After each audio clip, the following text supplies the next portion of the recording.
Agradecemos su atención. Vamos a dar inicio a la mesa de diálogo número 1, que tiene por tema los cuidados alternativos en el derecho internacional de los derechos humanos y su impacto en el rediseño del sistema de protección de la infancia. Nos van a acompañar en esta mesa los siguientes ponentes: la doctora Mónica González Contró, el maestro Marco Antonio López Galicia y el maestro Daniel Márquez Gómez, quien todavía no se incorpora, pero ya en unos minutitos más estará aquí con nosotros. Vamos a comenzar la presentación de nuestros ponentes.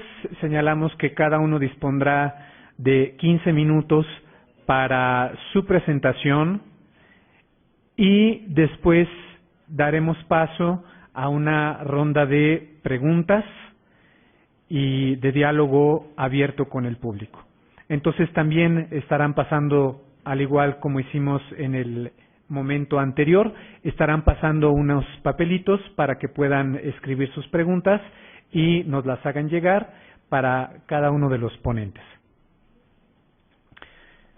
Comenzaremos con el maestro Marco Antonio López. Es especialista en Derechos Humanos por la Universidad Nacional Autónoma de México, con formación universitaria de Derecho y Psicología. Desde 2007 ha colaborado en diversas organizaciones de la sociedad civil en las temáticas de migración, solicitantes de asilo y refugiados, educación para la paz y derechos de la infancia. Laboró en la Comisión de Derechos Humanos del Distrito Federal para el programa Casa Refugiados, auspiciado por el Alto Comisionado de Naciones Unidas para los Refugiados y para Aldeas Infantiles SOS México. Ha realizado publicaciones, investigación y participado como ponente en diversos foros y espacios académicos y ciudadanos. Cursa actualmente estudios de maestría en Derecho en la UNAM, de la cual realiza la investigación Un cuidado de calidad cuenta, el acogimiento familiar y los derechos humanos de la infancia. Actualmente es docente en el Instituto Mexicano de Psico-Oncología en el área de Humanidades y Ciencias Sociales y colabora en la Fundación para el Desarrollo Humano, la Solidaridad y la Paz, Solidar y Paz, en el área de Salud Emocional y Desarrollo Humano. Le damos la palabra a Marco Antonio. Muchas gracias, Javier. Buenos días a todas y todos los que nos acompañan en este foro. Reitero mi agradecimiento a Javier, que ya me ha otorgado el grado de maestro, y bueno, eso es un buen augurio. Sí, casi estamos precisamente trabajando en ese proceso, por el cual agradezco esos buenos deseos, y precisamente parte de la charla y el diálogo que quiero tener con ustedes es lo relacionado con la necesidad de investigar el tema de cuidados alternativos, precisamente para poder tener un sustento adecuado para modificar un sistema de protección de la infancia. El título de la mesa es precisamente Cuidados alternativos en el derecho internacional de los derechos humanos y sus implicaciones y el impacto en el sistema de protección. Antes de tocar ese tópico, esa parte, me parece importante compartirles un poco cómo llegué yo al tema de investigación de cuidados alternativos y de acogimiento familiar. Curiosamente, en marzo de este mismo año estuvimos en este Instituto de Investigaciones Jurídicas analizando una ley específica denominada la Ley de Albergues, que desde mi perspectiva creo que engloba esas implicaciones de las que estamos hablando en principio. En ese entonces discutíamos cuál era el rediseño más adecuado, tanto legislativo como de modelo de infancia, y bueno, pues las conclusiones a las que se llegaba era que definitivamente un modelo tutelar que trata a niños y a niñas como objetos es un modelo que ya no es acorde a la realidad que estamos viviendo, y esa idea también se reforzó con mi experiencia de trabajo en aldeas infantiles. Yo cuando llegué a trabajar ahí, básicamente mi conocimiento del tema de infancia era más en el tema de derechos humanos, pero al empezar a ver las realidades, lo que fui descubriendo es que precisamente no había un sistema de protección adecuado para los niños y las niñas que no tenían cuidados parentales. Estaban en el limbo. Infinidad de anécdotas me tocaron ahí vivir y testificar sobre el trato, la falta de una figura jurídica que los protegiera de manera adecuada, niños y niñas que estaban en espacios de cuidado de tipo de albergue y que no tenían una situación jurídica definida y que bueno, ahí se quedaban, ¿no? Y cosas como esa. Entonces, bueno, pues ya terminó mi proceso de trabajo en ese espacio, y todas esas cuestiones me llevaron a decir, a ver, ¿qué se está haciendo de investigación en el tema de acogimiento familiar, de cuidados alternativos y de toda esta visión o nueva visión que yo le llamo la nueva visión de los derechos humanos de la infancia? Con mi investigación, yo tengo conocimiento de que hay en este momento en espacios académicos 3 investigaciones relacionadas con el tema de cuidados alternativos. La más conocida es una investigación periodística de San Juana Martínez, la que destapa todo el caso de Casitas, ¿no? Que precisamente visibiliza esta problemática que yo les hablaba, de tratar a los niños y niñas como objetos y que no tuvieran una figura jurídica adecuada.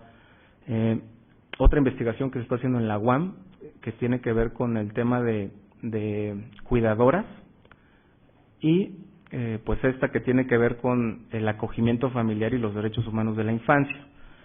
Y la conclusión a la que llego en principio es, tenemos que hacer investigación en principio, ¿no? Del tema de cuidados alternativos. Pero antes de empezar con el tema de la investigación, quiero que puedan ver ustedes la pantalla, y lo que van a ver ahí en esta pantalla un poco más grande es un cuadro de Pieter Bruegel, que precisamente es un pintor muy famoso, y este cuadro se llama Juego de Niños. En este cuadro ustedes pueden apreciar 80 distintos juegos, todos juegos pacíficos, no violentos, y es interesante cómo el autor retrataba esa visión de la infancia. En investigación, siempre un principio fundamental es constantemente estar haciéndose preguntas y preguntas y preguntas. Ahora, la pregunta que yo quiero hacerles, de esta visión de la infancia,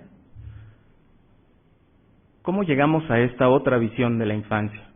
A estas realidades que vivimos actualmente, en donde por distintas cuestiones sociales vivimos una realidad de violencia y de desintegración social, y en donde lamentablemente estamos perdiendo a los niños, las niñas, los adolescentes y jóvenes.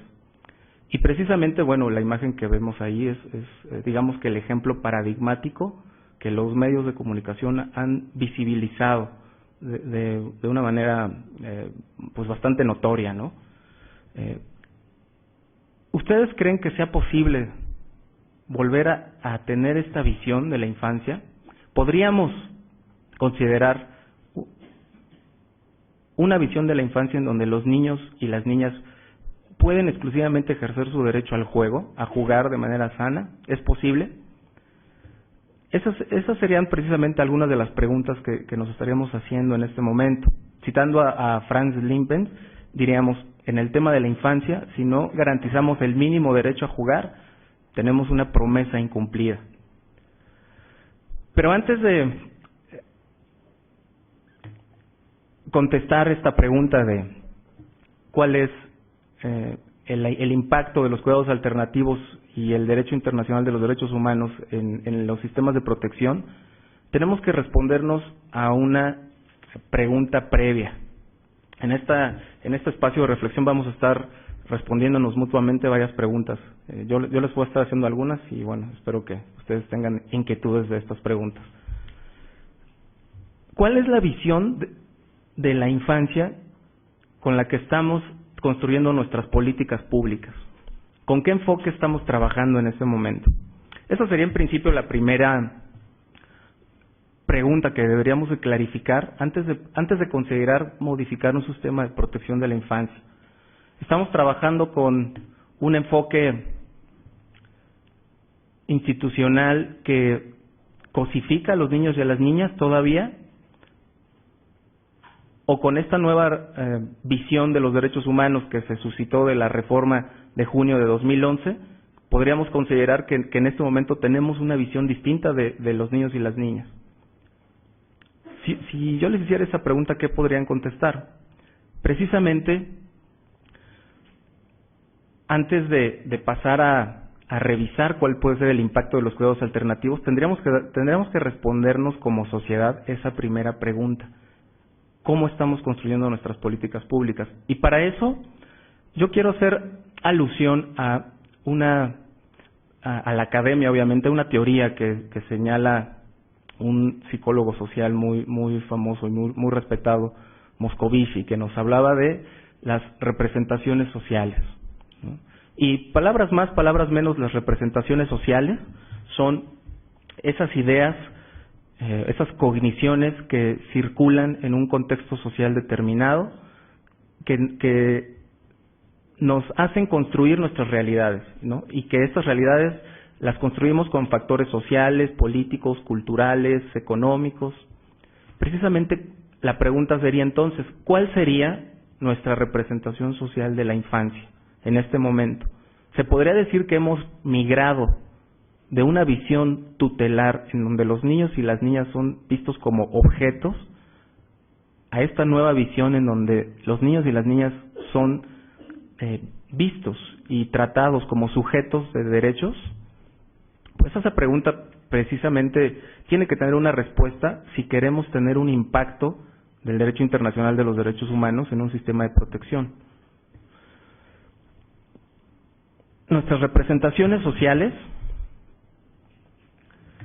definen el tipo de leyes y definen el tipo de instituciones de protección de la infancia que tenemos. Y precisamente son estas representaciones las que nos van a permitir avanzar o las que nos van a impedir que podamos hacer este cambio de visión del que estamos hablando.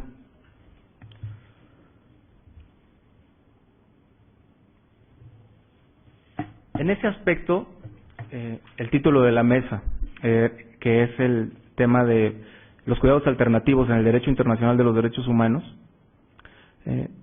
definitivamente podríamos construir un sistema de protección o podríamos construir una legislación con todos los derechos que señalan los instrumentos de derechos humanos de la infancia.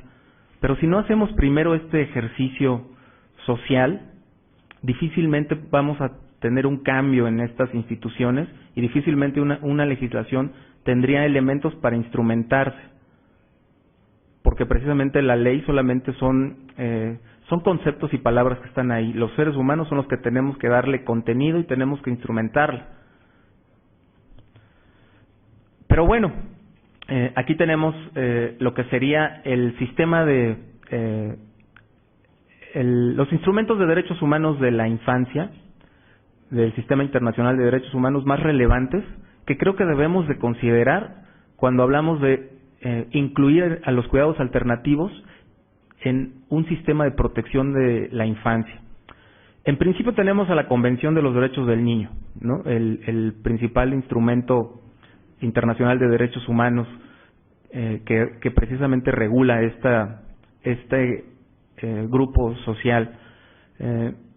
Los principios de participación, interés superior de la infancia, no discriminación y protección, pues son por todos nosotros conocidos. Creo que todavía tenemos el reto de seguirles dando fuerza, seguirles dando contenido. Por ejemplo, en el tema de participación todavía tenemos un gran reto por construir mecanismos adecuados para que los niños y las niñas puedan expresar sus necesidades, pero también expresar su opinión al momento de que ciertas decisiones jurídicas o decisiones administrativas impactan en su desarrollo y en su proyecto de vida. Ahí tenemos, por ejemplo, el tercer protocolo facultativo de la Convención de Derechos del Niño, que precisamente habla del tema de comunicaciones.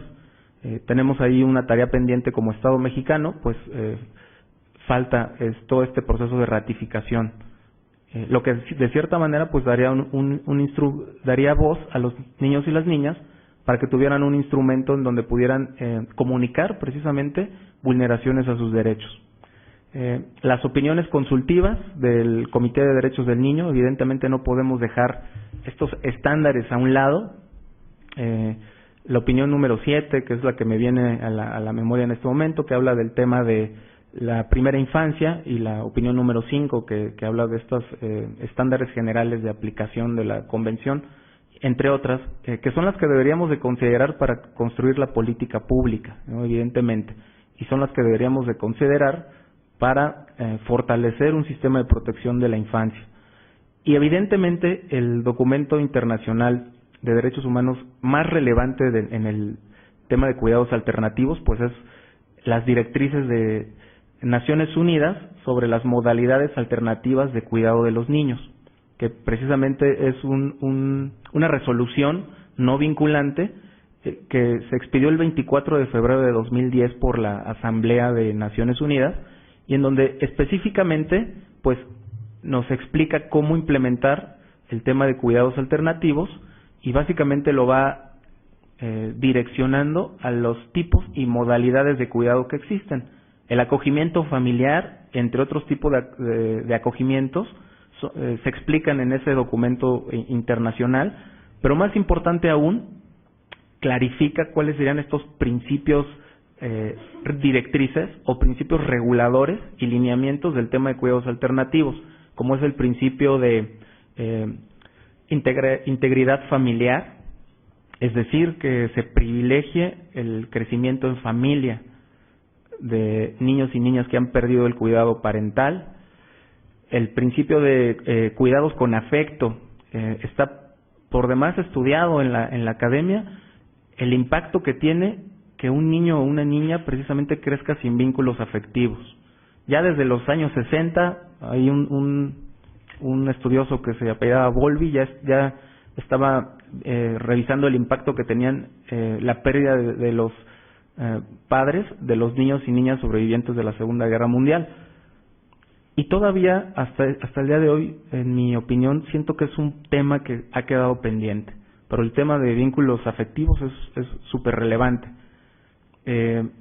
Las modalidades alternativas de acogimiento, algo muy importante, prevenir la separación familiar, ¿no? Todo sistema de protección de la infancia con perspectiva de derechos humanos debe de estar construido con esa base de prevención.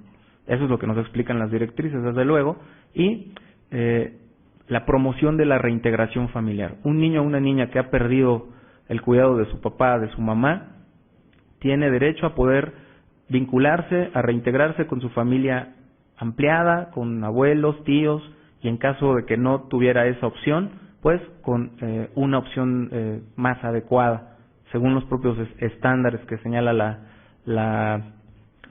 el propio instrumento de las directrices de Naciones Unidas. Básicamente esos serían, en mi opinión, los insumos más importantes. No son los únicos, desde luego, están los demás pactos, el sistema interamericano de derechos humanos, las opiniones consultivas de la Corte Interamericana en el tema de infancia, pero creo que un instrumento que nosotros como ciudadanos sí podemos ejercer es la exigencia a las autoridades que migren a esta visión de derechos humanos que se amplió y se potencializó con la reforma de derechos humanos de 2011. Ese sería para mí uno de los principales instrumentos, y evidentemente también los criterios de la Suprema Corte de Justicia, que ya ha definido cuál va a ser ese trato armonioso. Ya por último, para ir cerrando, me gustaría cerrar con ustedes haciendo un pequeño experimento social, ¿no? Yo, como bien se los decía, como buen estudiante de maestría, ando muy inquieto con los experimentos sociales. Me gustaría que por favor cerraran sus ojos. No se preocupen, no va a pasar nada, aquí todos estamos seguros. Y que por un momento, ya una vez que los hayan cerrado, puedan recordarse cuando eran niñas o cuando eran niños. Una vez que se han recordado, recuerden también a esa figura de apoyo, de referencia y de protección que cuando eran ustedes niñas o niños los cuidaba, los protegía, los apapachaba. Puede ser la mamá, el papá, el tío, la tía, el abuelo, la abuela, alguna figura de referencia. Y una vez que ya tienen esa figura de referencia, quédense con esa sensación de protección. Sensación de protección que seguramente, cuando abran los ojos, los seguirá acompañando toda la vida. Ya pueden abrir sus ojos y con esa sensación de bienestar, yo cerraría diciendo, eso es precisamente lo que los cuidados alternativos deben de reflejar, eso que vivieron, eso que sintieron, en un sistema de protección de la infancia. Y el derecho internacional de los derechos humanos debe de posibilitar que todo niño o toda niña tenga esas sensaciones que acaban de tener y que cuando sean adultos puedan también recordar. De mi parte sería todo. Muchas gracias por su atención y pues aquí seguiremos.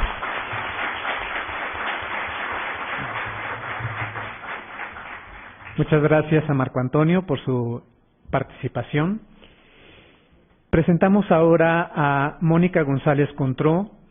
Ella es doctora en Derechos Fundamentales por la Universidad Autónoma de Madrid, en donde se tituló con la tesis Derechos y Necesidades de la Infancia y Adolescencia, una fundamentación de los derechos de los niños. Es investigadora del Instituto de Investigaciones Jurídicas de la UNAM, especializada en el tema de los derechos de los niños, niñas y adolescentes, y profesora de la Facultad de Derecho de la UNAM. Es autora de diversos artículos especializados y del libro Derechos Humanos de los Niños, una propuesta de fundamentación, publicado por el Instituto de Investigaciones Jurídicas de la UNAM. Actualmente se desempeña como secretaria académica de dicho instituto y también es consejera de la Comisión de Derechos Humanos del Distrito Federal. Adelante, Mónica. Muchísimas gracias. Pues muchas gracias a todas y a todos por estar aquí. Realmente, pues el objetivo de este foro, pues es empezar a caminar en México en esta materia, pues que realmente en la que tenemos un atraso muy significativo. Me parece que una de las características que podríamos decir del sistema de protección de derechos de niñas y niños es que nuestro diseño institucional es sumamente débil y, por otra parte, tampoco hay una visibilización de la importancia que tiene para la vida de los niños y las niñas el tema de los cuidados alternativos, de la desinstitucionalización. Y todo esto deriva, y lo voy a engarzar un poco con las representaciones sociales de la infancia para pasar. Yo voy a exponer básicamente a grandes rasgos qué es lo que dicen las directrices, pero voy a empezar pues con una breve anécdota. Hace algunos años, que fue el terremoto de Haití, se suscitó un gran escándalo en los medios de comunicación debido a las adopciones ilegales internacionales. Y en un contexto, pues yo de estar platicando sobre este tema y pues sobre lo grave que me parecía el tema, una persona, pues que no es ni una mala persona, es una persona que quiere a los niños, que tiene hijos, ¿no? Me decía, pero ¿por qué te resulta tan grave el hecho de que los niños que viven en Haití hayan sido adoptados en Estados Unidos? O sea, estos niños se fueron a vivir a Estados Unidos, de vivir en una choza, ¿sí?, en un país súper pobre, pues van a vivir en Los Ángeles, van a poder ir a Disneylandia, ¿no? Los niños van a estar mucho mejor allá. Y empiezo con esta anécdota porque me parece que podríamos hablar de una percepción generalizada sobre una visión de las niñas y los niños como pues una especie de entes vivientes, ¿no? A los que hay que cubrirles ciertas necesidades, y con que tengan cubiertas estas necesidades, si se puede con cierta abundancia, mejor. No hay una visión de las niñas y los niños como personas, ¿no? Como personas, en este caso, con identidades afectivas, con lazos afectivos, ¿no? Con una identidad cultural, con cierto apego. Y es muy curioso porque esto es lo que genera precisamente una cierta percepción social, pues de que los niños en instituciones viven bien, ¿no? Digo, pues sí, estaría mejor que estuvieran con sus papás, pero si no, pues si la institución les da de comer, tienen dónde dormir, ¿no? Pues si tienen una alberca ahí mismo, pues mejor, porque pueden hacer deporte, mientras esté bonito, pues es aceptable que las niñas y los niños vivan ahí. Y este es el primer gran obstáculo con el cual nos enfrentamos. ¿Cómo hacer, no, para mandar el mensaje social de que tenemos que invertir precisamente en un plan de desinstitucionalización?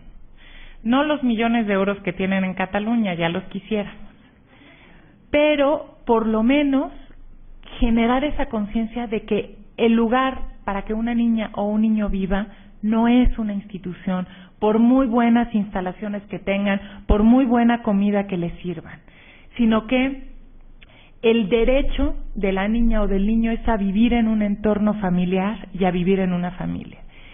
Y el reto también es ubicarlo, y por eso es esta primera mesa, como un tema de derechos humanos. No es un tema de asistencia social, no es un tema de beneficencia, es un tema de derechos humanos, ante el cual, y especialmente a partir de la reforma constitucional, hay obligaciones del Estado. Es decir, no es, a ver cómo le hacemos para encargarnos de los niños que no tienen cuidado parental. No, estamos obligados, con base en instrumentos internacionales, a garantizar los derechos contenidos en la Convención sobre los Derechos del Niño y en todos los instrumentos derivados de esto.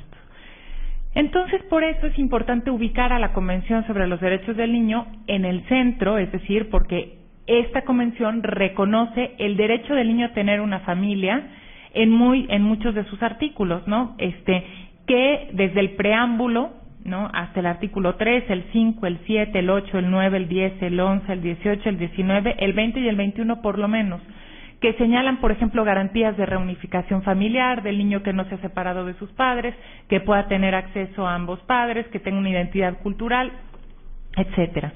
Y desde esta perspectiva, bueno, aplicaríamos el enfoque de derechos, es decir, el problema es garantizar el derecho, estos derechos del niño. Los medios, pues evidentemente los tiene que poner el Estado, y hay obligaciones muy concretas que derivan de ahí. Y retomamos también, porque me parece que ayuda a entender esta tradicional categorización que se hizo en América Latina de la situación irregular y la protección integral, para señalar el cambio que supone la Convención sobre los Derechos del Niño. ¿Por qué? Porque la situación irregular, que era esta falta de una ley relativa a la infancia, falta de sistemas de protección, precisamente distinguía, ¿sí?, a los niños que pertenecían a una familia de aquellos que no pertenecían a una familia. Y esto sigue actualmente marcando la gran diferencia en el tratamiento jurídico, en la garantía de los derechos y en la visibilización de las mismas niños o niños, el acceso o no a sus derechos. Con este ejemplo que yo les menciono, pues es muy palpable. Y también me gustaría compartirles esta reflexión. Este proceso de institucionalización que se da en aras de la protección, y que también pues ayuda a entender por qué no es adecuado, ¿no?, supone, afortunadamente ya no existen estos grandes centros como el Margarita Maza de Juárez o la Villa Estrella. Yo no sé si alguno de ustedes lo conoció. Daniel, desde luego que sí. En donde pues uno entraba, había una reja, un policía a la entrada, ¿no? Ahí había actividades deportivas, ahí dentro había una escuela, habían muchísimos niños, habían dormitorios enormes con muchos niños. y uno iba al consejo tutelar que se encargaba de los entonces denominados menores infractores, y las condiciones eran las mismas con una diferencia en la intensidad de la seguridad. Pero en ninguno de los dos casos los niños podían salir, ¿no? En aras a la protección, pues estaban privados de la libertad, estaban sometidos a un control y a una vida institucional, ¿no? De una institución total, lo mismo que en el consejo tutelar. Yo le pregunto a cualquier adulto o adulta, ¿quiénes de nosotros aceptaríamos que en aras de protegernos nos privaran de nuestra libertad? Entonces hay un doble rasero, y por eso es importante ubicar esto como un tema de derechos humanos, como un tema de garantía de estos derechos. Y vamos a pasar, voy a decir muy sucintamente qué es lo que, cuáles son los contenidos de estas modalidades, de estas directrices, perdón. Desde luego, pues ustedes las pueden consultar, probablemente muchos lo conocen, pero para abrir y empezar a ubicar la discusión. Bueno, los principios que rigen estas directrices son los principios, en un documento de aldeas infantiles, SOS precisamente, de necesidad e idoneidad. ¿Qué quiere decir esto? El principio de necesidad indica que la separación del niño o niña de su familia debe utilizarse como último recurso. Siempre que sea posible trabajar con la familia y que el niño permanezca en el seno familiar, debe preferirse esta alternativa.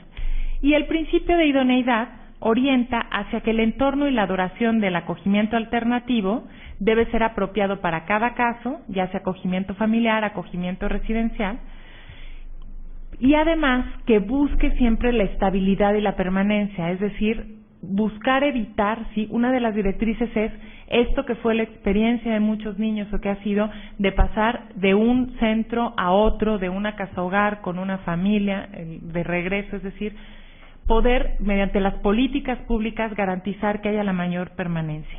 Y necesarísimo un plan de desinstitucionalización.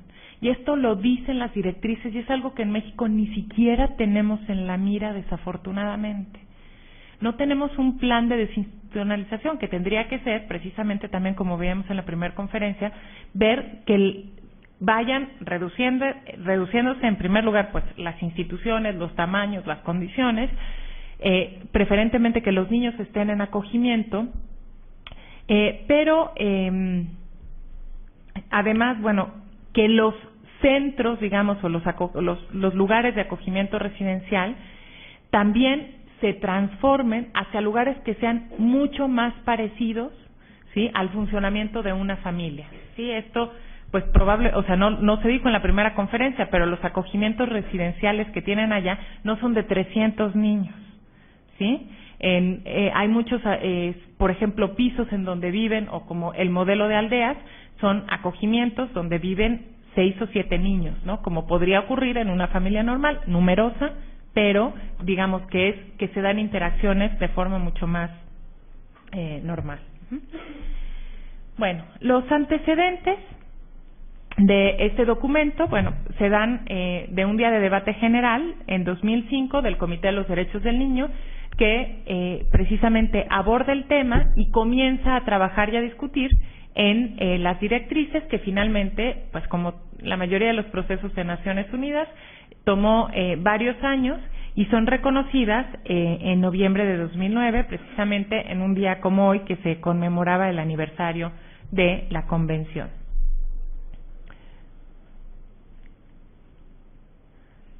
Perdón, que nunca sé a dónde apuntarle a esto porque... ¿cuál es el objeto de las directrices? Es promover la aplicación de la Convención sobre los Derechos del Niño, de las disposiciones pertinentes de otros instrumentos internacionales relativas a la protección y al bienestar de los niños privados del cuidado parental o en peligro de encontrarse en esta situación. Digamos, esto es muy claro porque es el objetivo de las directrices. Y buscan orientar, como dice en el segundo punto, y establecer pautas de orientación política y práctica, es decir, buscan orientar la legislación, buscan orientar la aplicación y buscan en el día a día ver cómo orientar y diseñar, ¿no?, cómo se deben aplicar estas modalidades. Las finalidades particulares son apoyar la permanencia del niño en la familia o encontrar una solución apropiada y permanente. Esto que le decía, primero intentar trabajar en la familia y posteriormente, si esto no es posible, buscarle una alternativa que sea lo más estable y permanentemente posible. Velar porque mientras se buscan soluciones permanentes se den modalidades idóneas de cuidado alternativo, lo que pues podría ser en términos de lo que veíamos la conferencia, el acogimiento de urgencia, si es necesario pues por una situación de riesgo, mientras se define esta situación, que el niño tenga cuidado de calidad, ayudar y alentar a los estados a asumir sus obligaciones y finalmente orientar las políticas, decisiones y actividades de todas las instancias encargadas de velar por el bienestar del niño, que finalmente pues son prácticamente todas las instancias públicas y privadas. Después las modalidades señalan ciertos o establecen ciertos principios y orientaciones generales y tratan, digamos, está dividido en dos rubros, el niño y la familia y las modalidades alternativas de acogimiento. En el niño y la familia, bueno, se reconoce nuevamente esta importancia de la familia como núcleo primordial. Se reconocen, y esto es importantísimo en México, las obligaciones del Estado respecto del niño, de los niños privados de cuidado parental. Parece que también hay como una débil visión de que quien es obligado, que tiene la obligación primordial de hacerse cargo de los niños sin cuidado parental, es el Estado. Es una obligación pública, no es una obligación privada, porque en México la mayoría de las instituciones son instituciones privadas y no se asume la obligación del Estado. ¿Cómo se refleja esta obligación del Estado? Pues vuelvo al ejemplo de la conferencia. El Estado es el que se hace cargo. Le puede pagar a instituciones privadas para que las instituciones privadas operen los centros de acogimiento residenciales, pero claramente se asume que el Estado es quien tiene la obligación respecto a estos niños. Y señala también que de los principios que deben orientar pues son el interés superior del niño, siempre en el centro, la no discriminación, la perspectiva de género y el derecho a ser oído.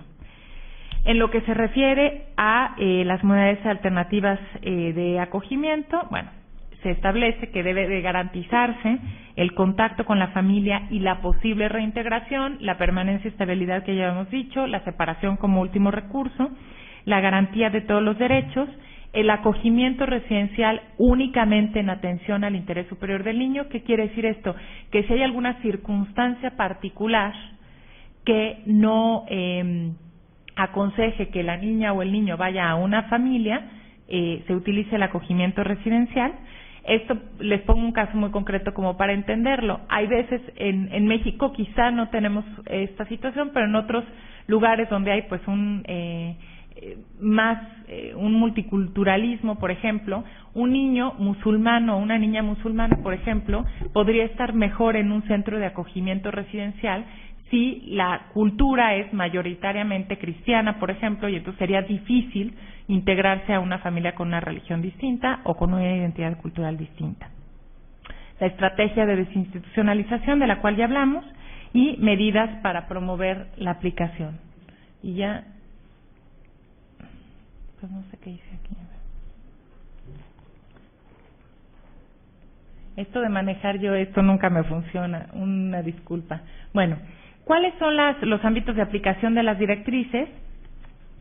Son aplicables, tal como establece la Convención sobre los Derechos del Niño, a todas las personas menores de 18 años, tanto lo que se refiere a acogimiento formal como informal. Y es muy interesante este punto porque da varias definiciones que nos podrían ayudar mucho en México con miras a establecer una ley que regule esto y a establecer políticas y decisiones judiciales de lo que se refiere precisamente esto. En primer lugar, los niños privados de cuidado parental, que los dividen no acompañados y separados. Es decir, los no acompañados son los que están desvinculados, mientras que los separados puede ser una separación temporal. Después están las modalidades de acogimiento alternativo, el acogimiento informal, aquel que no ha pasado por un proceso de reconocimiento público, digamos, de una autoridad, ya sea judicial o administrativo, y el acogimiento formal, que ha sido decretado por una autoridad, También, según el entorno, el acogimiento alternativo puede ser acogimiento por familiares, ya habíamos también se habló de esto en la primera conferencia, los tíos, los abuelos, los padrinos, ¿no? En México que la función del padrino es una función muy importante, el acogimiento en hogares de guarda, que serían, bueno, el acogimiento en ciertos hogares diseñados especialmente, otras formas de acogida en un entorno familiar o similar, que no es la familia, que no hay un parentesco biológico, y el acogimiento residencial, que como se dice, debe ser el último recurso. Y los responsables del acogimiento alternativo distingue entre agencia y centro de acogida. La agencia es quienes son entidades públicas o privadas que organizan el acogimiento alternativo. Podríamos también, utilizando la conferencia, bueno, todo este equipo que hace un estudio y decide a dónde va a ser canalizado el niño, a quiénes se les va a entregar, ¿no? Cuál es la mejor opción para él, sería la agencia, y los centros de acogida son quienes ejercen el acogimiento residencial, es decir, serían los centros donde estarían niñas y niños. Bueno, otro aspecto importantísimo que tratan las directrices es la prevención de la necesidad del acogimiento alternativo. Es decir, siempre hay que trabajar con la familia para prevenir que sea separada la niña o el niño. En lo que se refiere a las bases de la acogida, se señalan precisamente las obligaciones del Estado para garantizar todos los derechos en cualquier proceso que se vea involucrado el niño. La determinación de la modalidad de acogimiento más adecuada, que aquí yo resaltaría precisamente que en todo procedimiento donde se determina un acogimiento, ¿sí?, debe garantizarse el derecho del niño a ser oído, y que tiene que haber un plan de acogimiento, es decir, no es solamente pues lo entrego y ya, que exige preparación, ejecución, evaluación constante. Hay que tener un acompañamiento constante que garantice la permanencia. En lo que se refiere a la provisión del acogimiento alternativo, bueno, pues todo lo que son las políticas, ¿no? Quién asume la responsabilidad legal, el acogimiento residencial, inspección y control. Y finalmente, lo voy a pasar muy rápido en aras del tiempo porque me parece importante después abordar la agenda pendiente en México, el acogimiento alternativo de niños fuera de su residencia habitual, ¿no? De niños en el extranjero, tratándose de niños pues en un país y que son acogidos en un país distinto a aquel en el que se encuentran, y el acogimiento de un niño que ya se encuentra en el extranjero, es decir, que es un niño no originario de ese país, por ejemplo en México, si fuera un niño guatemalteco que se encontrara en México y que requiriera de acogimiento. Y bueno, finalmente se contempla el acogimiento en situaciones de emergencia, ¿no?, que es esta reacción inmediata que debe de tener el Estado para protegerlo al niño inmediatamente, garantizar sus derechos y, bueno, posteriormente proceder a la localización de los padres. Pero ¿cuál es la agenda pendiente en México? En primer lugar, y esto se dijo también en la inauguración, la elaboración de un diagnóstico de niños y niñas institucionalizados. Tenemos pues cifras muy variables y fue muy claro, ¿no?, en la inauguración, que decían es que no sabemos si son 500,000, no sabemos si son 500,000, no sabemos quiénes son, cómo están ahí y por qué razones se encuentran institucionalizados.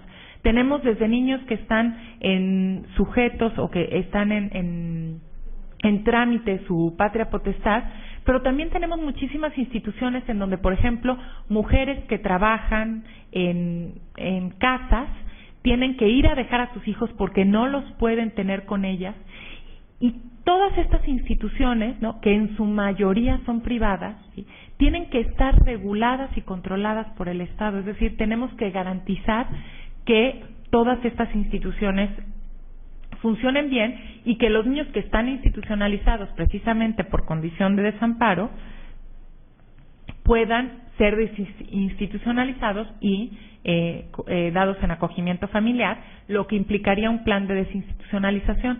Pero lo primero que tenemos que hacer es saber cuántos son, por qué están ahí y a cuántos tenemos que desinstitucionalizar, en el sentido de que no tienen una familia y es necesario darlos.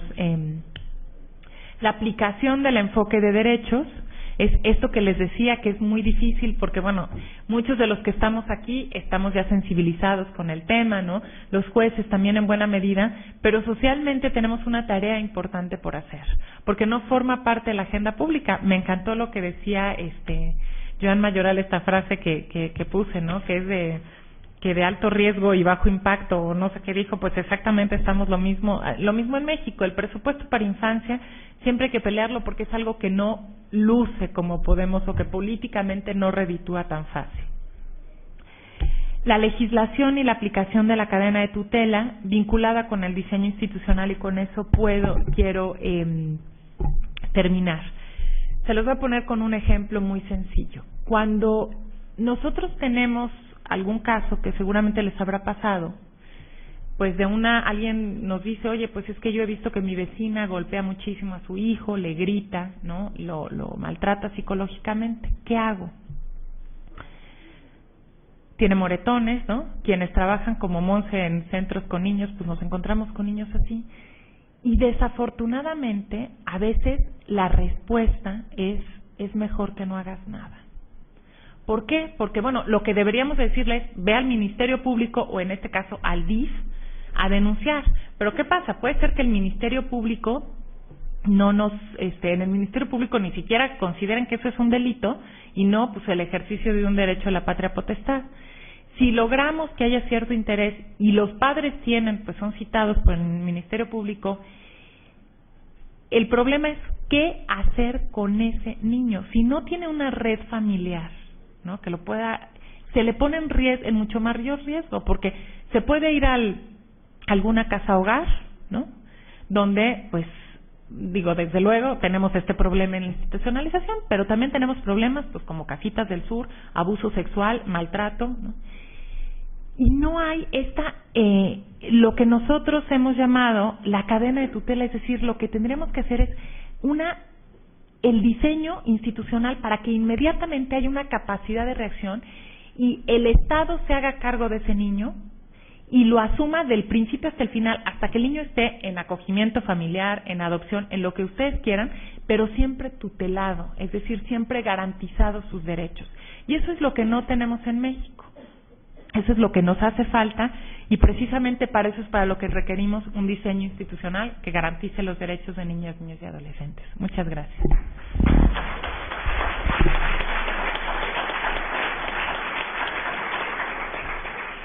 Muchas gracias a Mónica por su intervención.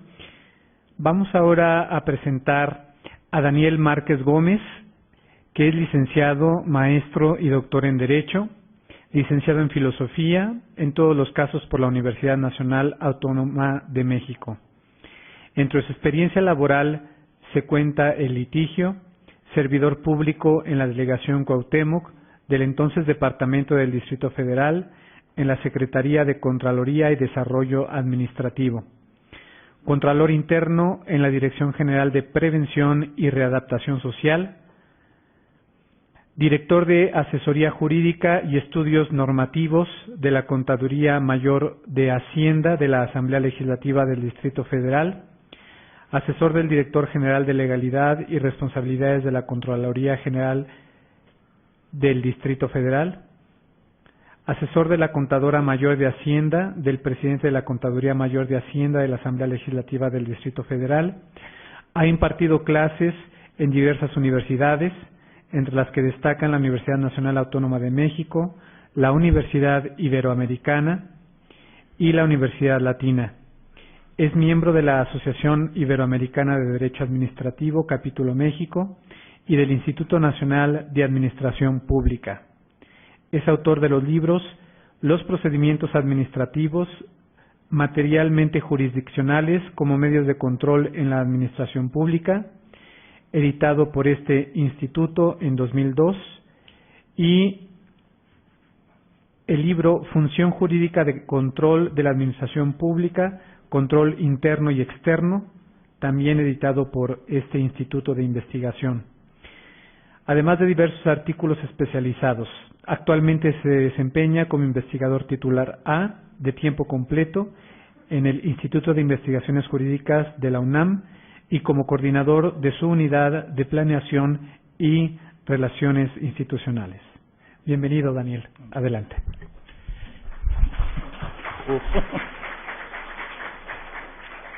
Pues, nobleza obliga. Muchas gracias y sobre todo cada vez que escucho esta pequeña biografía me encuentro con aquella visión de futuro que un ex jefe dijo: tú nunca vas a dejar de ser asesor. Parece ser que yo me quedé en el nivel de asesoría por alguna circunstancia. También hay que agradecer las bondades, las gentilezas de quienes generan esta clase de foros de reflexión, en particular a Mónica González Contró por invitarme aquí a dialogar con ustedes. Debo decirles que Mónica fue muy generosa conmigo. Me dijo: tú no tienes que hacer ponencia, tú no tienes que venir aquí a aburrir a los asistentes con quién sabe qué tantas convenciones y cosas extrañas. Desafortunadamente el lenguaje legal se construye por adultos y para adultos y a veces es tan incomprensible para los propios abogados que hablar de eso es a veces hablar de nada. Sí tengo una responsabilidad porque eso se me exigió o se me pidió afectivamente que narrara mi experiencia. Pero me he preguntado desde que inició esta mesa, ¿cómo narras una experiencia vital en 15 minutos? Mónica dijo algo que para mí despertó muchas memorias, muchos recuerdos. Habló de el Margarita Maza de Juárez, por ejemplo. Yo estuve internado ahí. No habló ella, pero estuve también internado en el Centro de Información y Recepción Héroe de Celaya, en el Internado para Niños San Juan Bosco, en el Instituto Pro Niñez Mexicana. Bueno, conozco al sistema, podríamos decirlo así. Y esto tendría que ser, en alguna medida, también una manera preventiva de intentar justificar el qué hago aquí. En muchas ocasiones, cuando he asistido a estos foros, parte de las preguntas que se me formulan es: bueno, ¿y tú en cuáles asociaciones militas? ¿Tú con cuántos niños has trabajado? Tú en la última, en la mesa asociada a niños migrantes, alguien me preguntó que cuál era mi experiencia para hablar de migración si nunca había yo migrado. Hijo, pues bueno, como si se requiriera un sello especial para preocuparse por otro ser humano. Y quizás esto es de lo que habría que hablar aquí.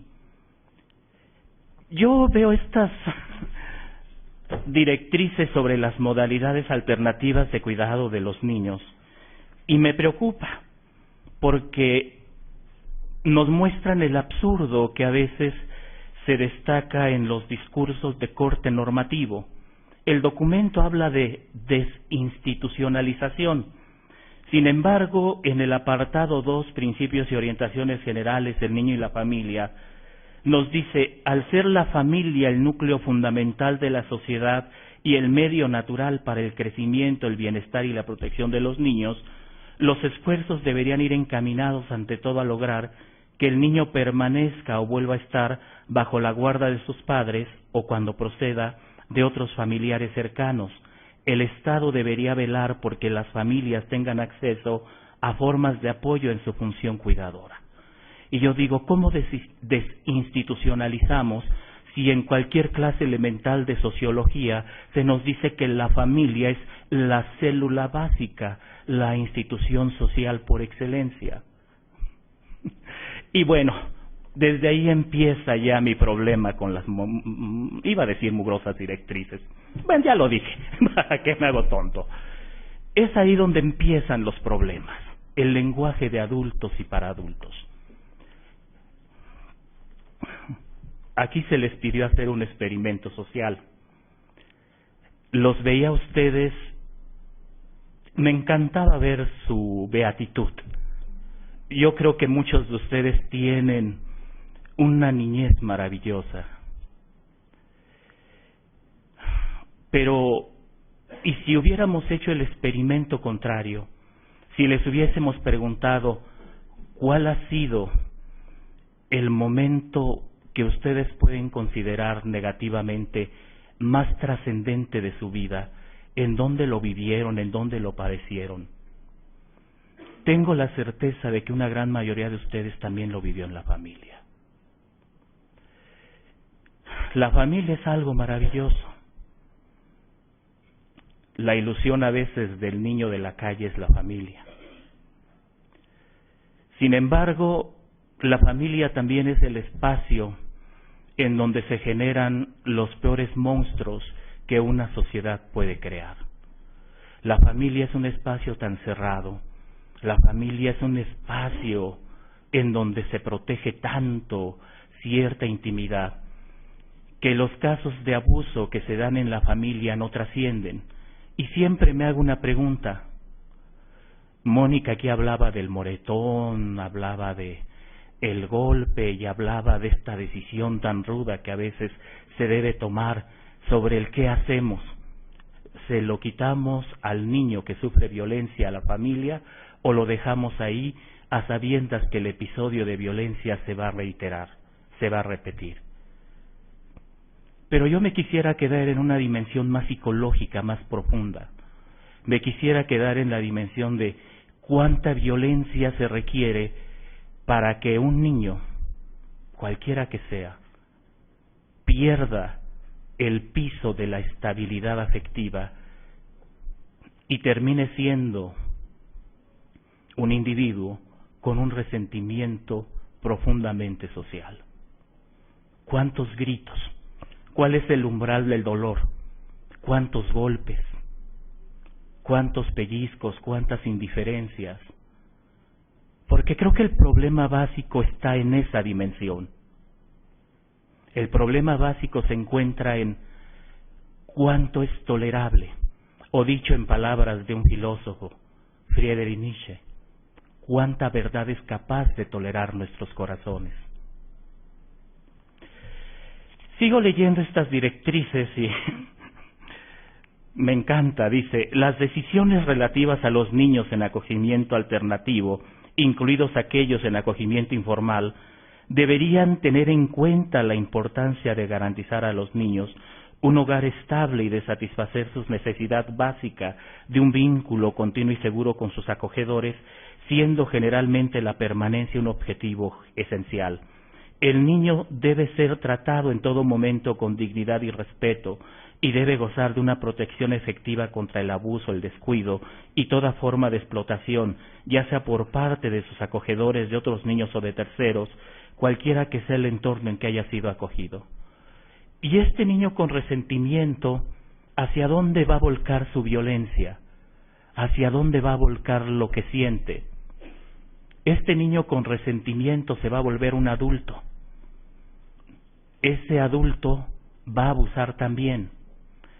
¿Qué le decimos al niño cuando el sacerdote que debe cuidarlo, por ejemplo, es el mismo el que en las noches se acerca a su cama a tocarle sus genitales? ¿Qué le decimos al niño cuando acude a las instituciones que deben cuidarlo y les dice, oye, sucedió este abuso conmigo? Y en esas instituciones la respuesta es, eres un mentiroso. ¿El padrecito? ¿Cómo va a ser eso el padrecito? Eres un malagradecido. ¡Oh, Dios! Sí. Esto se replica y es una experiencia personal que yo viví en alguno de estos centros en los que tuve la disfortuna de estar, pero que al final muestra en alguna medida cómo el lenguaje de adultos a veces también genera las mentiras y los engaños de adultos. ¿Cómo puedo hablar de dignidad para un niño si al final el problema es que ese niño tiene ya en sus características, en el solo hecho de la no pertenencia a la tragedia más grande de su vida? El niño que no es de nadie, ¿de quién es niño? Y no me salgan con la babosada que es de todos. Perdón, pero creo que tenemos que hablar las cosas de manera demasiado directa, porque parte del problema es precisamente el autoengaño. O sea, si estamos realmente considerando las 24 horas del día, los 365 días del año, el problema real que involucra eso, el problema que involucra un niño que requiere de los ahora pomposamente llamados cuidados alternativos, o es nada más nuestro hobby, es la manera en la que acallamos nuestras culpas, es la manera en la cual nosotros tenemos un espacio en donde después podemos ir a hablar y decir, oigan, yo cuido niños, yo soy parte del patronato yo formo parte de una organización de la sociedad civil que, porque esos niños, esos seres humanos, esas personas están demandando una dignidad que no les damos. Quizás la medida más fuerte de esa dignidad tendría que ser, ¿qué estamos dispuestos nosotros a aceptar para nosotros mismos? Y quizás si respondemos que lo mismo que aceptamos para nosotros es lo que les damos a aquellos niños, entonces podremos decir que sí los estamos tratando con dignidad. Siempre y cuando no nos odiemos, siempre y cuando sí tengamos el amor propio bien cimentado, siempre y cuando tantas limitantes. Sí. Pero déjenme decirles que encontré este documentito en internet. Se llama Resource Guide, Starting and Operating a Child Care Business. Guía de recursos, iniciando y operando un negocio de cuidado de niños. Y aquí me habla precisamente de dos clases de negocios, de los Child Care Centers y de los Family Child Care Homes. Me encanta esta parte que dice, a distro for all small business owners, prospective child care providers must take the right steps to ensure that this business is profitable and sustainable. ¿Cómo puedo yo garantizarle dignidad a mis niños si estoy viéndolos con una ideología mercantil? ¿Cómo puedo garantizarles dignidad si estoy hablando de una herramienta estúpida, perdonen que lo diga así, como son los derechos humanos, una herramienta que se diseña precisamente para tutelar o proteger el individualismo? No nos damos cuenta del absurdo. El absurdo es, estamos hablando de la necesidad de una relación más allá de la solidaridad social. Estamos hablando de amor. Estamos hablando de no sé qué cosas, porque luego me hago bolas con todo lo que se dice en estas mesas. Pero, y aquí viene el gran problema, el individualismo ramplón, en donde el individuo se orienta al mercado, que genera su herramienta de justificación moral, los derechos humanos, es lo ideal para abordar el tema de los niños.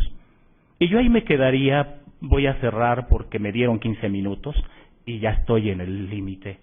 Pero sí quiero decirles lo siguiente, medítenlo así. En una ocasión su servidor encontró a un jovencito de la calle, le habló a una patrulla.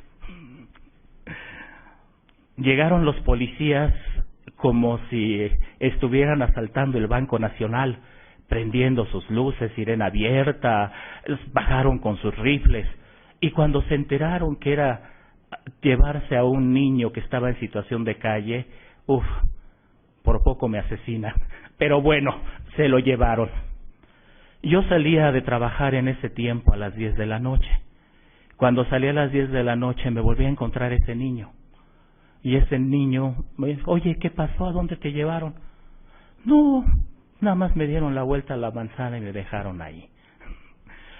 Este servidor de ustedes en su práctica legal tuvo necesidad en alguna ocasión de defender los derechos de una niña. Ella no quería estar con la madre, quería estar con el padre, porque la madre se había conseguido otra pareja. El señor juez la metió a su despacho y le dijo que él no creía que los niños tenían derecho a opinar, que él, según su docta opinión, los niños tenían la obligación de obedecer. Y esto viene a cuento porque aquí hay algo que se dice, que a mí siempre me da miedo, sobre todo cuando se habla de desinstitucionalización. La toma de decisiones sobre un acogimiento alternativo, dice el punto 6, numeral 57, determinación de la modalidad de acogimiento más adecuada, dice, la toma de decisiones sobre un acogimiento alternativo que responda al interés superior del niño debería formar parte de un procedimiento judicial, administrativo de otro tipo, adecuado y reconocido, con garantías jurídicas, incluida, cuando corresponda, la asistencia letrada del niño en cualquier proceso judicial. Cuando a esta niña la citaron, entró el Ministerio Público, entró el representante del DIF, y el juez le dio su discurso sobre lo que él creía que el niño debería hacer. Y a mí eso me muestra el problema de, sí, hay convención sobre derechos del niño, sí hay directrices, los niños tienen derechos, pero ese discurso yo lo veo más para los adultos que para los niños. La niña ahora vive con la madre por circunstancias que no vienen al caso. No se respetó su decisión. Yo quisiera que alguno de ustedes le fuera a decir a esa niña que la Convención sobre Derechos del Niño le da derecho a que la escuchen, y que alguno de ustedes le preguntara a ese juez, oye, ¿ya te sensibilizaron? ¿Ya te enseñaron todo esto? Esa es la segunda experiencia que les quiero relatar. La tercera experiencia es un poco más personal. Su servidor tuvo todo este acompañamiento. O sea, tuve trabajadoras sociales, tuve abogados, incluso si ustedes leen mi acta de nacimiento les va a dar risa porque dice que soy hijo de padres desconocidos, dice que el lugar de nacimiento se ignora y dice además que los nombres y los apellidos me los puso el juez del registro civil. O sea, soy un digno hijo del Estado. Bueno, tuve todo esto. Mis amigos se maravillaban porque decían que por qué yo no era un chemo, por qué yo no vivía en las alcantarillas como muchos de ellos en su momento lo hicieron. Tengo que decirlo y lo voy a decir con mucha tristeza. No fue gracias al Estado. No fue gracias a los hogares de acogida. No fue gracias a las personas que me brindaron su apoyo. Parte de los traumas, parte de las taras que tengo como ser humano, se las debo a ellos. Sí. Y eso es más personal. No sé cómo relatarles más cosas, porque todas son tan directamente impactantes en mi ser, que no sé de qué manera desnudarme ante ustedes. Pero sí puedo decirles que saludo esfuerzos de este tipo, pero cada vez me convenzo más de lo inútiles que son. Muchas gracias.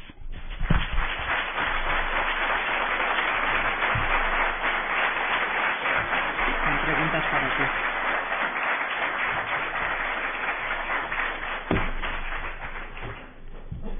Muchas gracias, Daniel, por tu intervención. Vamos a dedicar ahora unos minutos a responder las preguntas o los comentarios que nos han hecho llegar. Entonces, tal vez podríamos empezar por Marco o por Mónica. Claro que sí. Bueno, pues aquí me mandan dos preguntas. La primera es de por qué hablar de modalidades alternativas. En mi muy modesta opinión, me parece que el sistema de protección de infancia que tenemos actualmente precisamente está ya agotado y que definitivamente debemos de buscar nuevas maneras de abordar la realidad de la infancia, específicamente de los niños y niñas que no tienen a su familia directa que pueda cuidarlos de manera así contundente, y que precisamente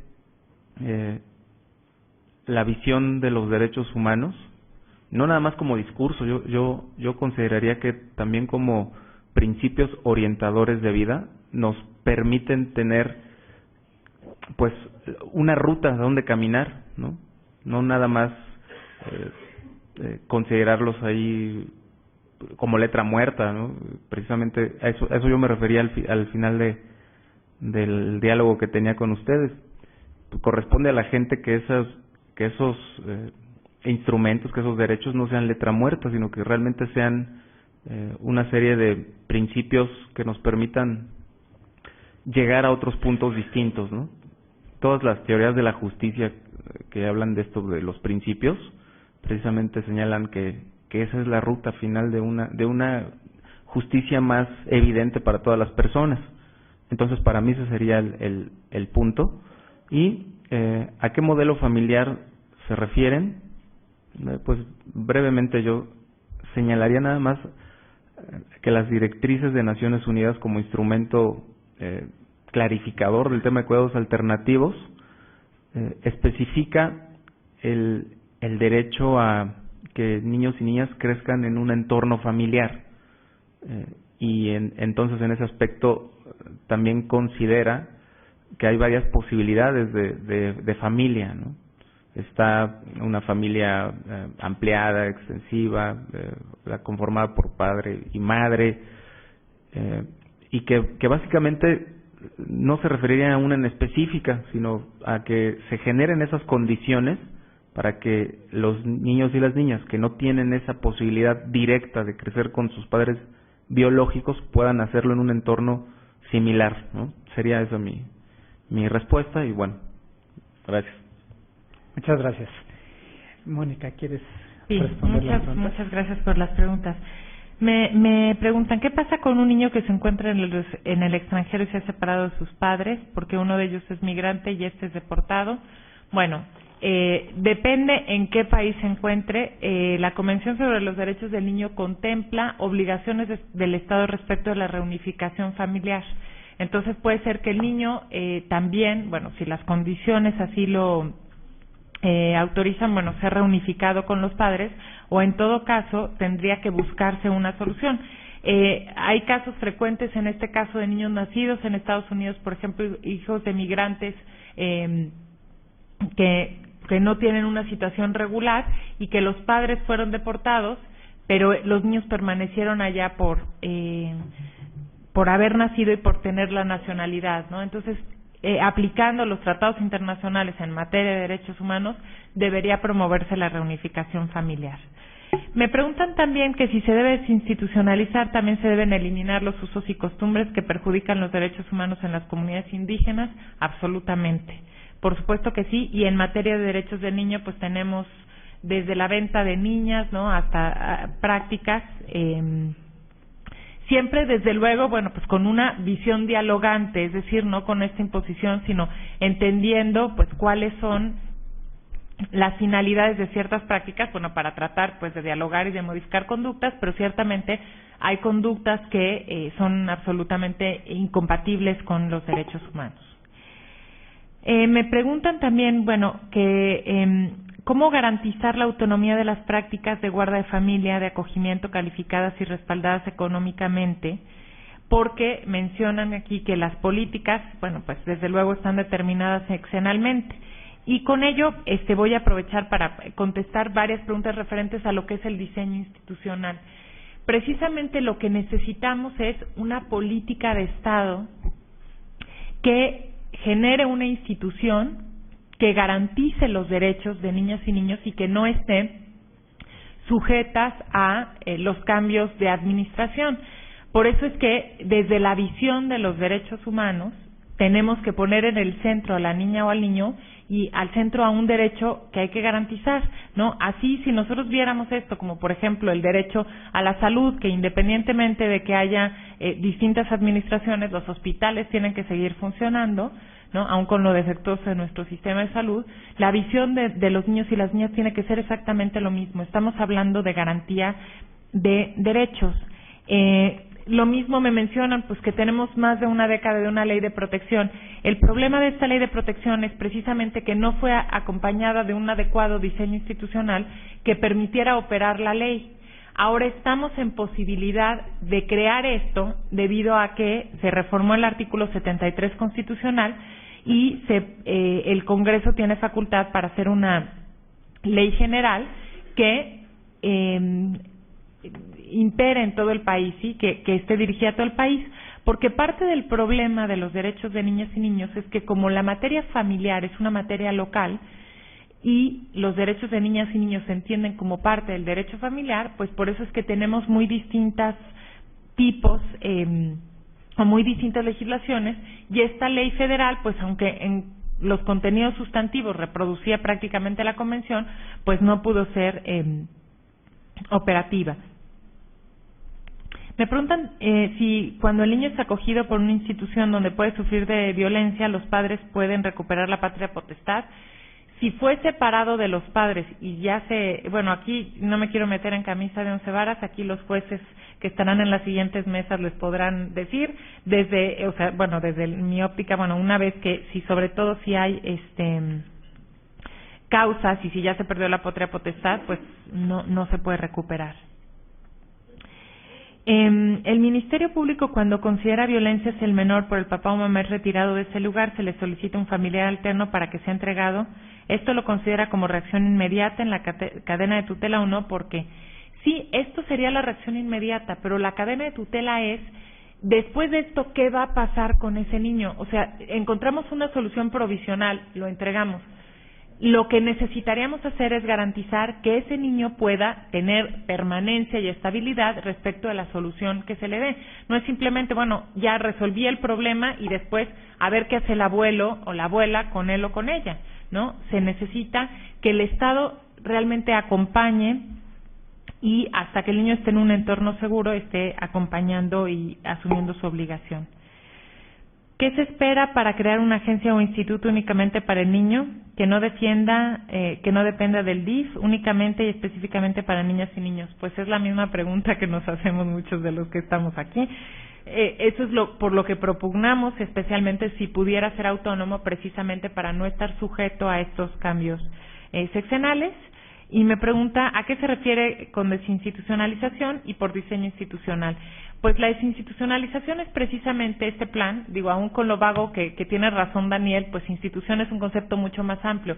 A lo que se refieren las directrices son a estas instituciones tradicionales del cuidado de niñas y niños, que son básicamente, las casas hogar, y que son centros en donde se concentran muchas niñas y muchos niños, y que precisamente lo que aconsejan las directrices es que ya no existan estas grandes instituciones, sino que se busque un ambiente lo más parecido a una familia. Y el diseño institucional se refiere precisamente pues a lo que decía la pregunta anterior, a que haya una entidad encargada de coordinar todos los esfuerzos, de verificar que los niños, bueno, puede haber una reacción inmediata, que se haga cargo de un niño, por ejemplo, que no tiene quien lo cuide cuando tiene que ser separado de los padres, que busque y coordine el acogimiento familiar, que haga ese acompañamiento. A eso nos referimos y actualmente, bueno, pues esa función la tiene el DIF, pero el DIF es un órgano que tiene una naturaleza distinta y fue creado para un mandato distinto y ha ido asumiendo esas funciones, por lo cual tendríamos nosotros pues que buscar un diseño institucional distinto. Gracias. Gracias, Mónica, por tus respuestas. Daniel. A mí me hicieron bullying, ¿verdad? Qué bárbaros. ¿Qué hace falta para que los derechos humanos de niños, niñas y adolescentes dejen de ser un mero discurso y sean una realidad? Creo que es un problema de otro tipo. Necesitamos que nos cambien el cerebro. Necesitamos que nos cambien la mentalidad. Se habla aquí de derechos humanos, pero por ejemplo Kant ya destacaba que el problema básico de la máxima moral es la ejemplariedad. Obra de tal manera que la máxima de tu acción sea regla de acción para todo ser de razón. Y también ya destacaba algo muy fuerte. El ser humano debe ser un fin, no un medio, un fin en sí mismo. Charles Malley, un comentarista de la Declaración Universal de los Derechos Humanos del 48, reflexionaba y decía que por qué los seres humanos necesitan que se les diga en instrumentos legales que tienen derechos humanos. ¿Por qué no entienden que tienen los derechos humanos por el solo hecho de ser eso, seres humanos? Se necesita eso. Habría que preguntarles a nuestros ministros de la Corte, por ejemplo, cuando decidieron colocar a nuestra Constitución por encima de los tratados internacionales en materia de derechos humanos, ¿en qué estaban pensando? Si estaban pensando en esto. Por ejemplo. Bueno, ¿qué elementos deben tener las leyes dirigidas y aplicadas en los niños para que sean entendibles a los niños? Quiero pensar que quien formula esta pregunta está considerando a los niños como sujetos efectivos de derechos, capaces de leer las leyes en términos de su evolución psicosocial, y desde ese punto de vista pues está pensando que no construyamos leyes para ciudadanos, sino que construyamos leyes para la nación, entendiendo la nación como este pueblo políticamente organizado, y que se haga realidad el axioma del 39 constitucional de que todo poder deriva del pueblo y se instituye para beneficio de éste. Estoy pensando entonces que él considera que esas leyes también deberían de ser susceptibles de leerse por niños y entenderse por niños.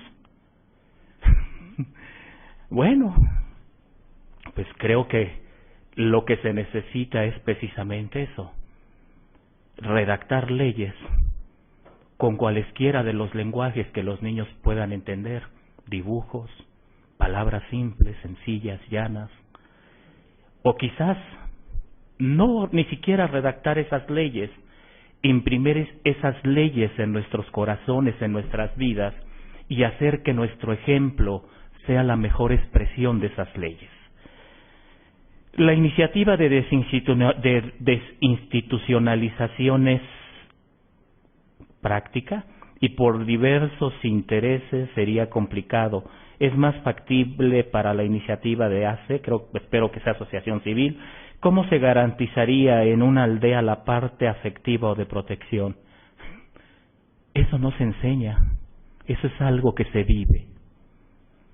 Creo que el primer paso, el básico, es me amo a mí mismo y después soy capaz de volcar ese amor hacia los demás. ¿Cómo vivo mi relación de pareja, mi relación de familia? ¿Y cómo soy capaz de proyectarla hacia otros espacios de mi vida social? Creo que es ahí donde está el problema. No hay ninguna ley que me enseñe a amar. ¿Sí?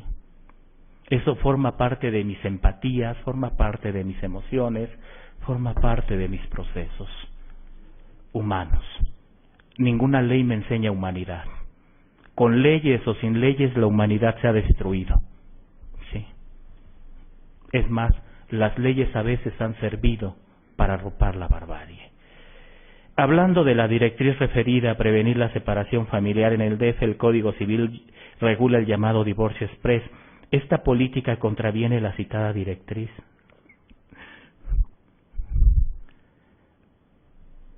Somos transgresores por naturaleza, ¿para qué nos hacemos tontos?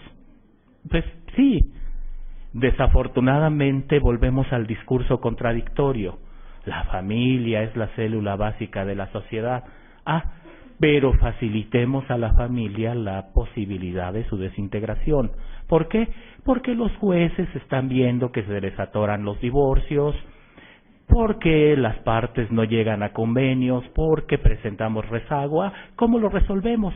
Pues hagamos más fácil la fase 1, la fase divorcio, aunque se nos siga atorando en las otras fases, la fase guardia y custodia, la fase alimentos, la fase separación de bienes, etcétera, etcétera. ¿Sí?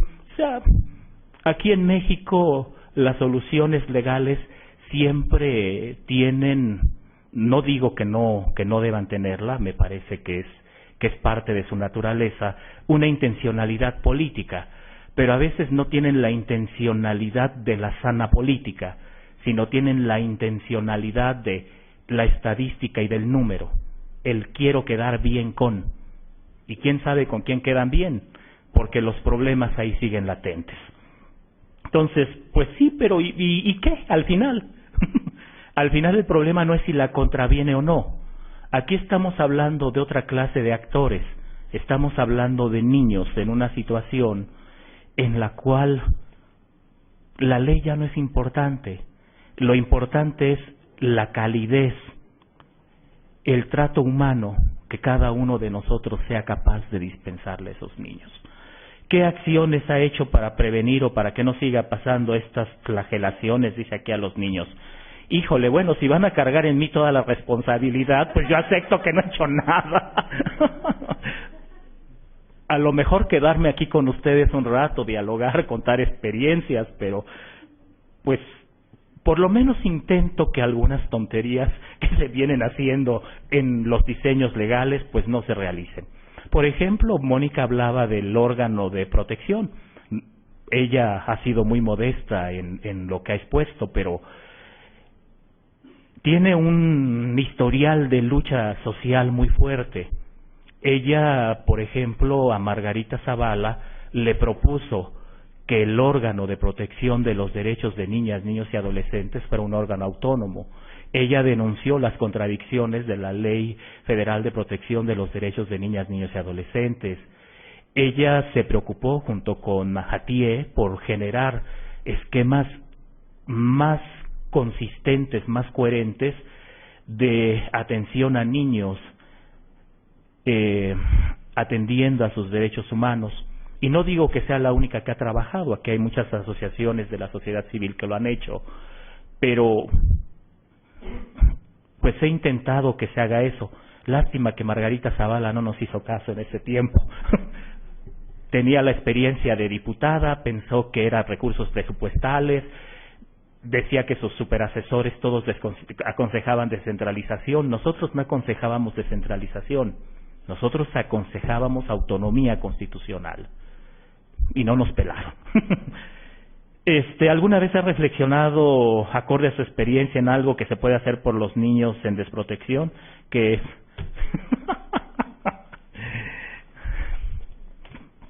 Dios santo, ¿qué les digo?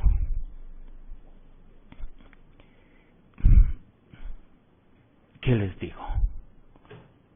He pensado. Dice la filosofía que pensar es un diálogo del alma con ella misma. Estos niños no necesitan que pensemos, estos niños necesitan que actuemos. Si me preguntan si he actuado, lo he intentado, créanme. No me hacen caso, no sé por qué. Tan solo el intentar reflexionar con ustedes sobre el valor del problema real que es el de la dimensión humana, creo que es parte de lo que yo he podido aportar a esta clase de discusiones. Pero yo no sé por qué, yo no sé si no oímos, porque salimos de estos foros y todo se olvida, y ya no sirvió de nada, y ya se perdió todo. Aquí me gustaría que escucharan a Bob Dylan y Blowing in the Wind. ¿Qué fue lo que lo motivó a llegar el ser humano que soy? Si la pregunta va en términos de incentivos, no lo sé. Yo tendría que decir, pues me abandoné a mi suerte y la corriente me fue llevando y llegué aquí. Y bueno, afortunadamente encontré en el camino a gente maravillosa que me tendió la mano. Diego Valadez, Mónica y otras muchas personas, el profesor Barrios, el profesor Sánchez, personas que están ahí en mi experiencia, que fueron empujando un poquito la clase de ser humano que hoy en día soy. Pero yo no soy importante, eso es lo que quizás deberían ustedes meditar. Esta mesa no es importante, son ustedes los verdaderos actores del problema y son ustedes la verdadera solución. Ustedes son los importantes. A mí olvídenme, no me vieron nunca, no me escucharon. Acuérdense de qué puede hacer cada uno de ustedes en su ámbito personal, y pequeñas acciones sumadas pueden generar grandes transformaciones. Gracias.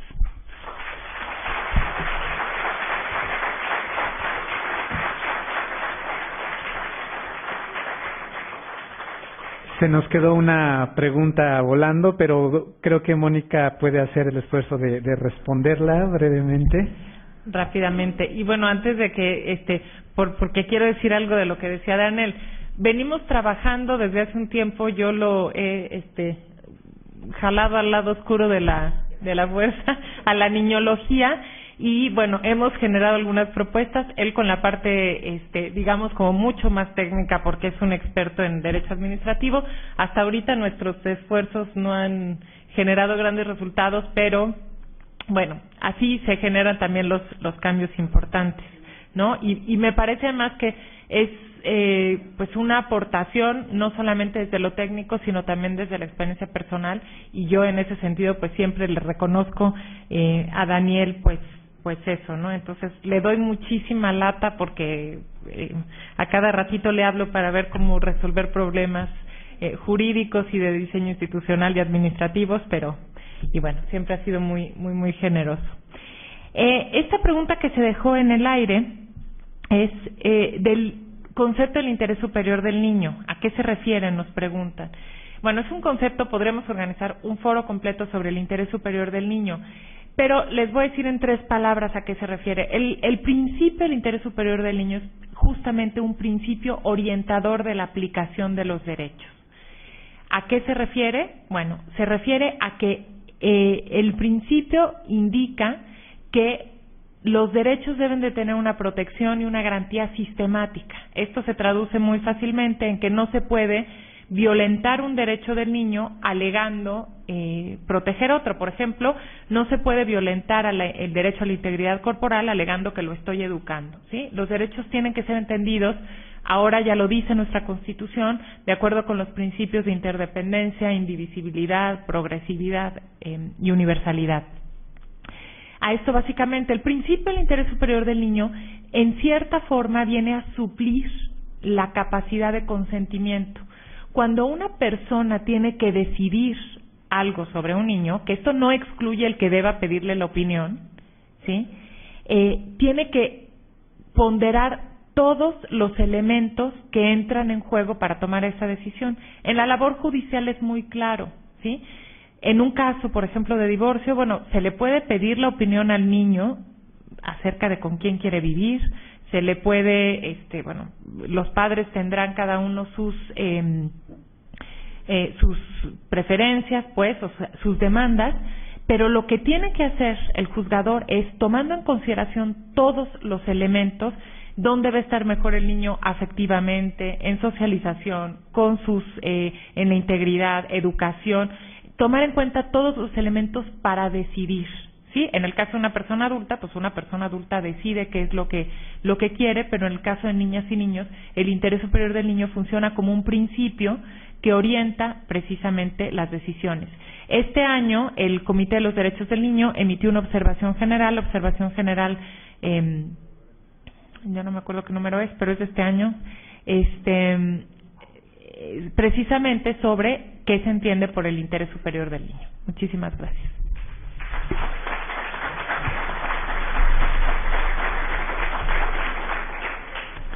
Por último, no sé si como cierre de la mesa quisieran dar un muy breve mensaje de conclusión.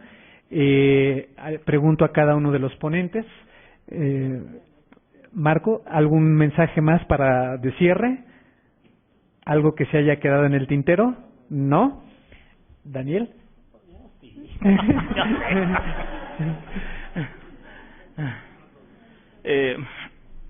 Nada más en una frase sobre el interés superior del niño. Es magia. De verdad que es algo esotérico. Depende de ustedes que esa magia logre lo que quienes la propusieron intentaron lograr. O sea, de ustedes depende que esa magia se transforme en verdadera protección de niñas, niños y adolescentes.